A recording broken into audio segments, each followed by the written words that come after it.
Sebuah kota kecil di zaman Romawi kuno yang terletak di Italia bagian selatan. Kota Pompei memberikan gambaran singkat tentang kehidupan kota Romawi pada abad pertama. Ini memperlihatkan bahwa Pompei merupakan kota yang sangat makmur sebelum terjadinya letusan yang tidak memberikan ruang untuk bertahan hidup pada tahun 79 Masehi. Dan sekitar tahun tersebutlah sebuah gunung merapi yang mematikan terjadi. Gunung Vesuvius meletus dahsyat, awan panas batuan dan abu membara menghujani kota Pompei.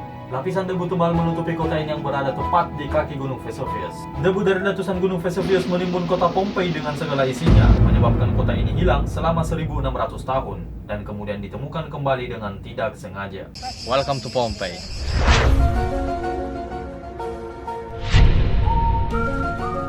Dan ini adalah bangunan-bangunan bekas peninggalan zaman dulu yang sampai sekarang masih ada. Kita lihat apa ini di dalam. Oh my God.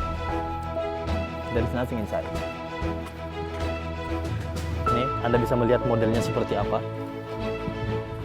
Dan ini asli masih peninggalan pada zaman dulu. Jadi kurang lebih kotanya tuh seperti ini dulu.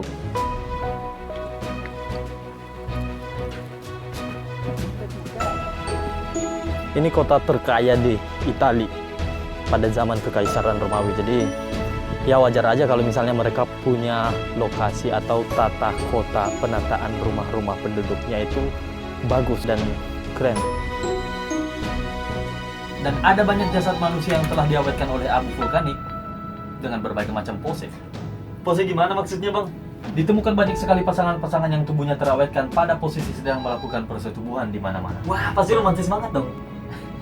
Jasad bro, jasad. Ini tuh jasad manusia. Jadi jasad-jasad ini yang diawetkan oleh debu vulkanik dan kebetulan mungkin pada saat bencana datang mereka sedang melakukan apa hayo?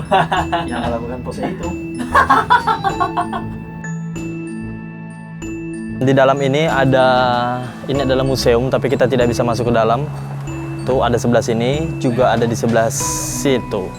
Kita tidak bisa masuk ke dalam karena memang tidak diizinkan masuk ke dalam, hanya petugas yang bisa masuk ke dalam untuk membersihkan debu dan segala macam. Itu memang sangat dijaga, jadi pengunjung tidak diperbolehkan untuk masuk ke dalam. Yang masuk ya ke dalam ya jelas.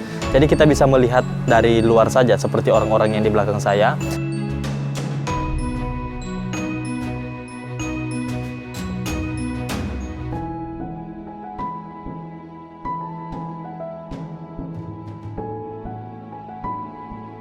Ada banyak lukisan erotis yang ditemukan di beberapa rumah warga. Temuan pose-pose inilah yang menganggap manusia pada zaman itu sering merayakan pesta seks bersama dan sedang merayakan pestanya pada saat Gunung Vesuvius murka. Dan ada beberapa hal yang ditemukan oleh para arkeolog yang tidak mungkin aku beritahukan ke kalian. Nggak apa-apa Bang, nggak usah, biar penasaran mereka. Pompei memiliki citra negatif dalam pemikiran manusia zaman sekarang. Cara berpikir manusia pada umumnya yang menganggap bahwa bencana selalu merupakan kutukan atas perilaku manusia.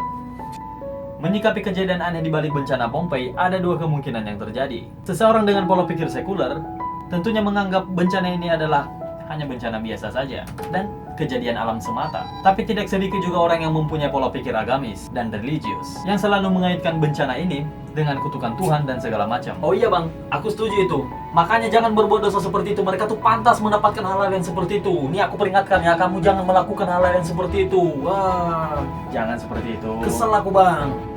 Bagi orang Romawi, Pompei memang surga. Di Pompei, industri hiburan dan seks berputar kencang, sampai-sampai seks adalah mata uang Romawi kuno. Diyakini bahwa dulunya penduduk sering menggelar perzinaan di rumah-rumah, di jalanan, bahkan hampir setiap rumah menjadi tempat pelacuran. Pompei pada saat itu dikatakan mengamalkan kepercayaan Mitra. Kepercayaan ini meyakini bahwa persetubuhan tidak seharusnya dilakukan secara sembunyi.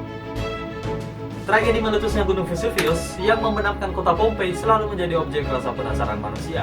Rumor dan spekulasi berhembus seiring riset yang terus dilakukan dari tahun 1748 ketika Pompei digali dari dalam perut bumi. Legenda dan mitos bercampur baur. Secara pribadi, aku beranggapan bahwa jasad manusia yang ditemukan dalam berbagai macam pose tersebut bukanlah seolah-olah sedang melakukan persetubuhan satu sama lain. Terus mereka ngapain dong?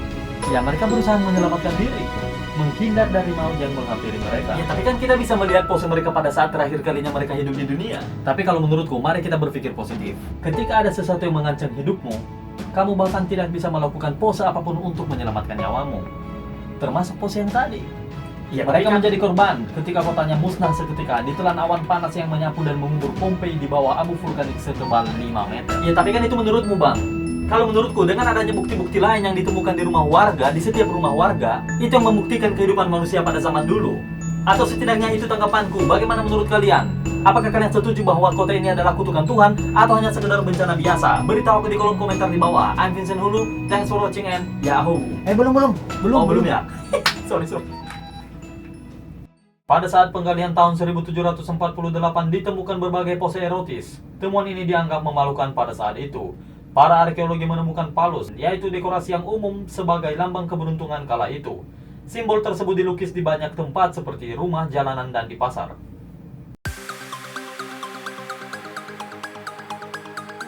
Oke, itu saja video untuk hari ini. Beritahu aku kalau kamu suka video-video yang seperti ini lagi. Kalau kamu punya pertanyaan tentang video ini, tulis saja di kolom komentar di bawah. Jangan lupa subscribe channel ini dan share video ini kepada teman-teman kalian semuanya. Tonton juga video lainku seperti pertemuanku dengan para astronot dan tips keliling dunia gratis.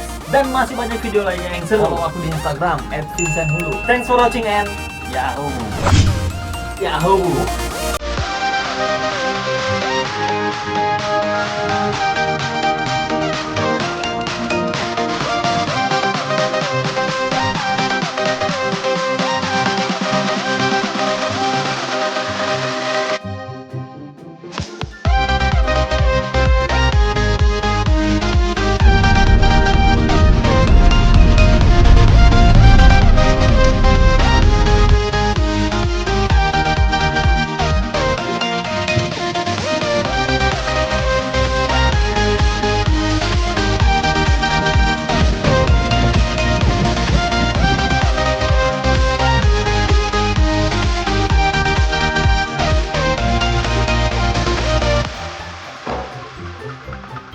Oh, tidak ada apa-apa di sini.